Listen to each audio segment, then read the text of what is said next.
क्या आप जानते हैं इंटरेस्टेड और विलिंग में क्या फ़र्क है? इंपॉर्टेंट टॉपिक है, मैं डिफ़ाइन करूँगा।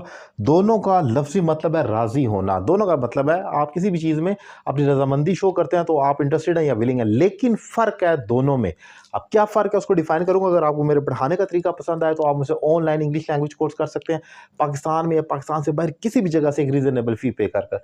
एग्ज़ाम्पल से सीखेंगे तो ज़रा क्लैरिफ़ाई हो जाएगा। जैसे I am interested in this job but the company is not willing to hire मी।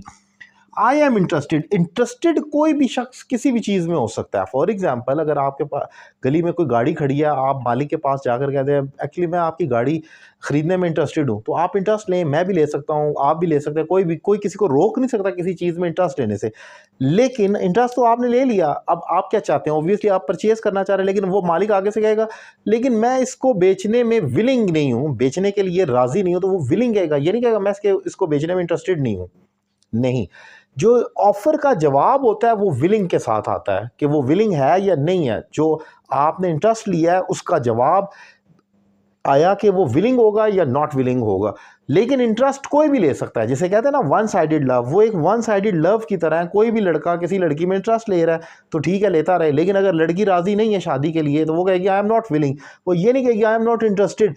लड़का कहेगा actually I am interested in you, ठीक है मैं आप में इंटरेस्ट लेता हूँ। लेकिन लड़की अगर राजी नहीं है तो वो कहेगी मैं आई एम नॉट विलिंग, मैं राजी नहीं हूँ, I am not willing for this relationship, मैं इस रिश्ते के लिए राजी नहीं हूँ।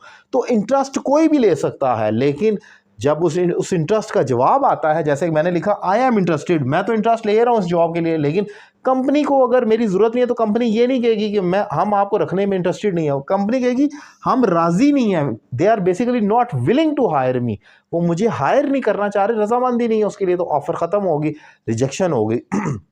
सो ये फ़र्क है दोनों में। इसमें आपने समझना होगा कि ये एमसीक्यूज़ बेस्ड में इस किस्म की स्टेटमेंट आ जाती है, आपके सामने लिखा होता है, ये एक पूरी स्टेटमेंट लिखी होगी। इवन आयट्स में भी और दीगर जगह पर भी इसी किस्म की स्टेटमेंट्स आती हैं। एक वर्ड इंटरेस्टेड है, विलिंग है, ए बी ऑप्शन के साथ लिखा होगा। अब आपने उसमें से क्लिक करना है कि यहाँ पर अब विलिंग सूट कर रहा है या इंटरेस्टेड सूट कर रहा है। अगर आपको मीनिंग पता होगा तो आप उसको राइट वर्ड को राइट प्लेस पर पुट कर सकेंगे और फिर ऑब्वियसली सही नंबर आएंगे। वरना आपको तुक्का लगाकर ये लिख दे, वो आपको तो पढ़ते साथ तो लगेगा दोनों ही ठीक है, इंटरेस्टेड भी ठीक है, विलिंग भी ठीक है, लेकिन फ़र्क है उसमें। इंपॉर्टेंट टॉपिक तो मैंने डिफाइन किया, उम्मीद करता हूँ लेक्चर आपको पसंद आया होगा। Thank you very much.